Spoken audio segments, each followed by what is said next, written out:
मैं हूं आपके साथ गीतिका पंत। स्वागत है आपका यूपी 9 बजे में। आज पश्चिमी उत्तर प्रदेश में बड़ी सियासी हलचल देखने को मिलेगी। मेरठ में सीएम योगी आदित्यनाथ का कार्यक्रम है, जहां सीएम खिलाड़ियों को सम्मानित करेंगे।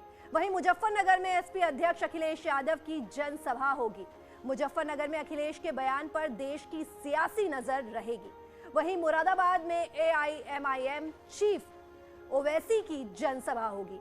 तो पश्चिमी यूपी में आज 3 बड़े पॉलिटिकल इवेंट होंगे, जिस पर सबकी निगाहें टिकी हुई हैं।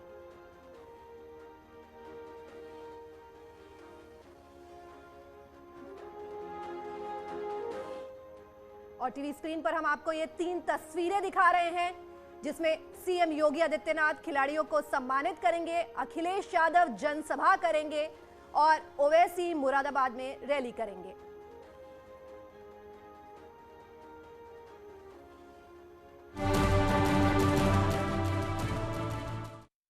स्पोर्ट्स सिटी मेरठ में सीएम योगी आज पैरालंपिक खिलाड़ियों को सम्मानित करेंगे।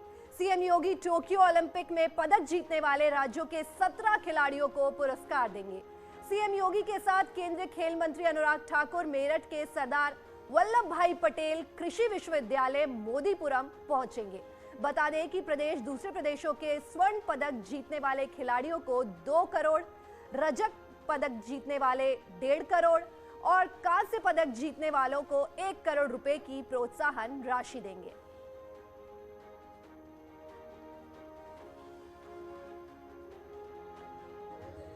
उत्तर प्रदेश के मुख्यमंत्री योगी आदित्यनाथ का मेरठ दौरा है।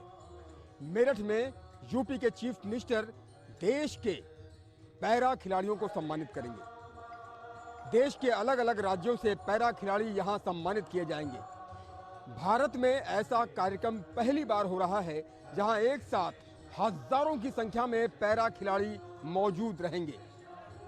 मुख्यमंत्री के आगमन को लेकर, पैरा खिलाड़ियों के सम्मान को लेकर मेरठ के चौराहे चौराहे और गली गली को सजा दिया गया है। यहाँ पर हर चौराहे पर खिलाड़ियों की तस्वीरें लगी हुई हैं, खिलाड़ियों की पेंटिंग्स नजर आ रही हैं और पूरा शहर खिलाड़ीमय हो गया है।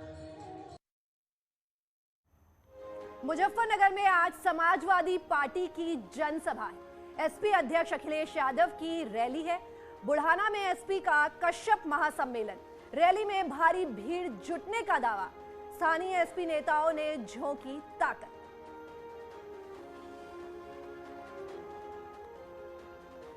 यूपी विधानसभा चुनाव की तैयारियों में जुटी कांग्रेस अब महंगाई हटाओ प्रतिज्ञा पदयात्रा निकालेगी। पार्टी 14 से 24 नवंबर तक ये यात्रा निकालेगी। बीजेपी भगाओ महंगाई हटाओ नारे के साथ कांग्रेस राज्य की सभी 403 विधानसभाओं में ये पदयात्रा निकालेगी। इस दौरान पार्टी ग्राम सभाओं में बैठक और करीब 5000 नुक्कड़ सभाएं होंगी। प्रियंका गांधी भी इस पदयात्रा में शामिल होंगी।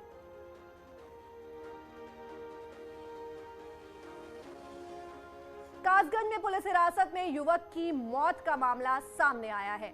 लड़की को भगाने के आरोप में उसे पूछताछ के लिए कोतवाली बुलाया गया था, जहां उसने कथित तौर पर हवालात में फांसी लगाकर जान दे दी।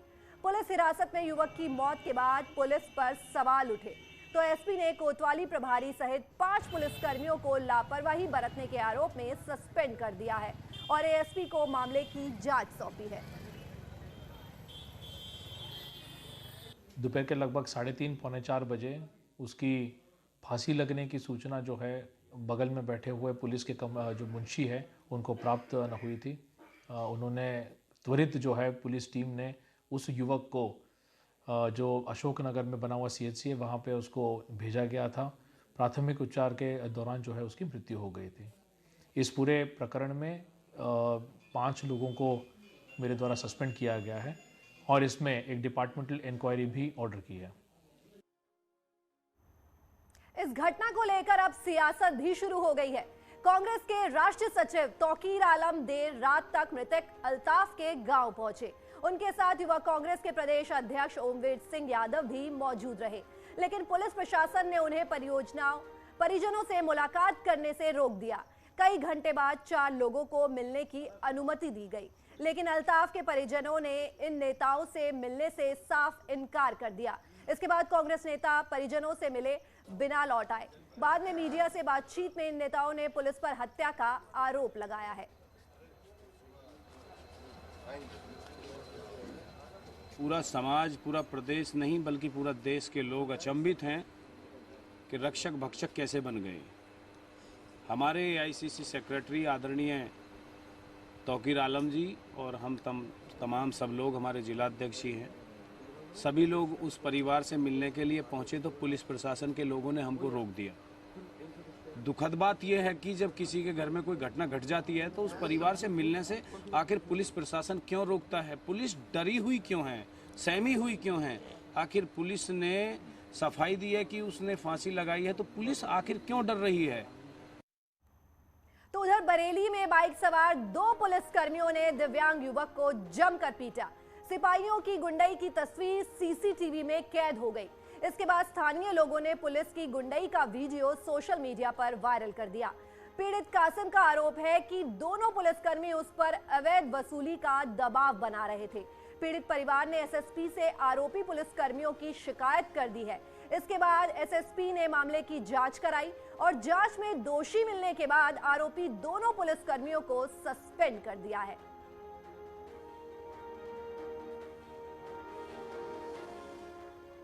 प्रयागराज में महंत नरेंद्र गिरी मौत मामला, आरोपी आनंद गिरी की जमानत पर फैसला। आज कल दोनों पक्षों के बीच कोर्ट में हुई बहस के बाद कोर्ट ने फैसला रखा था। सुरक्षित नैनी जेल में बंद है आनंद गिरी। हमारे संवाददाता सर्वेश हमारे साथ पूरी जानकारी के साथ जुड़ रहे हैं। नरेंद्र गिरी की संदिग्ध परिस्थितियों में मौत हो गई थी और 20 सितंबर को श्री मटवा कमरी गद्दी के गेस्ट हाउस के कमरे में वो मृत पाए गए थे और फांसी के फंदे पर लटके थे। इस मामले में उन्होंने जो सुसाइड नोट लिखा था उसमें यह आरोप लगाया था कि उनके शिष्य आनंद गिरी ने उन्हें आत्महत्या के लिए उकसाया है और इस मामले में 22 सितंबर से आनंद गिरी जेल में बंद है। 2 बार पहले भी आनंद गिरी की जमानत अर्जी खारिज हो चुकी है और तीसरी बार ये जमानत अर्जी सेशन कोर्ट में दाखिल हुई थी, जिसको सुनवाई के लिए सेशन कोर्ट ने आवश्यक वस्तु अधिनियम स्पेशल कोर्ट को ट्रांसफर कर दिया था। आवश्यक वस्तु अधिनियम कोर्ट में सुनवाई इस मामले के होने के बाद फैसला कोर्ट ने रिजर्व कर लिया है। आज फैसला आने की उम्मीद है। हालांकि सीबीआई ने आनंद गिरी को जमानत दिए जाने का विरोध किया है। सीबीआई का यह तर्क है कि आनंद गिरी को जमानत देने से इसकी जांच प्रभावित हो सकती है। जी सर्वेश, धन्यवाद इस तमाम जानकारी के लिए। कनाडा से करीब 168 साल बाद भारत लाई गई मां अन्नपूर्णा देवी की दुर्लभ प्रतिमा फिर से वाराणसी में प्रतिष्ठित की जाएगी। आज दिल्ली के नेशनल गैलरी ऑफ आर्ट में केंद्रीय पर्यटन मंत्री मां अन्नपूर्णा की प्रतिमा उत्तर प्रदेश सरकार के मंत्री सुरेश राणा को सौंपेंगे।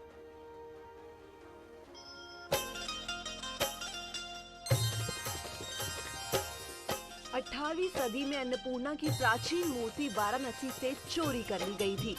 बाद में उसे कनाडा ले जाया गया था। अब फिर से मां की प्रतिमा के काशी लाए जाने की खबर सुनकर लोग बेहद खुश हैं। उनका कहना है कि मोदी सरकार की इस कोशिश से हर देशवासी गदगद है।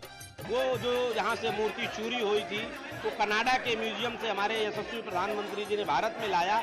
इतना ही नहीं, क्योंकि अन्नपूर्णा काशी की है, काशी की अन्नपूर्णा है, तो काशी विश्वनाथ धाम कॉरिडोर में माता अन्नपूर्णा भवानी जो है बाबा विश्वनाथ के बगल में विराजमान हो, जो अत्यंत प्राचीन मूर्ति है। हाँ, उदया तिथि में ही स्थापित होगी, चूंकि इसका मुहूर्त जो है उदया तिथि में ही प्राप्त हो रहा है, तो मां की प्राण प्रतिष्ठा करके उदया तिथि में इस भगवती मूर्ति को वहां पर ईशान कोण में बाबा विश्वनाथ के मंदिर में स्थापित किया जाएगा। उत्तर प्रदेश के मंत्री मां अन्नपूर्णा मां की मूर्ति लेने के बाद यूपी रवाना हो गए। गाजियाबाद से वाराणसी तक 4 दिनों तक प्रदेश के कई जिलों में भव्य शोभा यात्रा निकाली जाएगी। हर जिले में शोभा यात्रा का स्वागत स्थानीय जनप्रतिनिधि और प्रभारी मंत्री करेंगे। आम जनता भी मां अन्नपूर्णा की पूजा कर सकेगी। पूरे प्रदेश में सड़क मार्ग से रथ पर सवार होकर के लाई जाएगी। रास्ते में कुल 18 जनपद पड़ेंगे, 4 जगह पड़ाव होगा। इन सभी जगहों पर लोगों के दर्शन हेतु मूर्ति को रखी भी जाएगी और 14 तारीख को यह यात्रा काशी पहुंच जाएगी रात में 15 तारीख को इस मूर्ति का प्राण प्रतिष्ठा और पुनर्स्थापना काशी में किया जाएगा।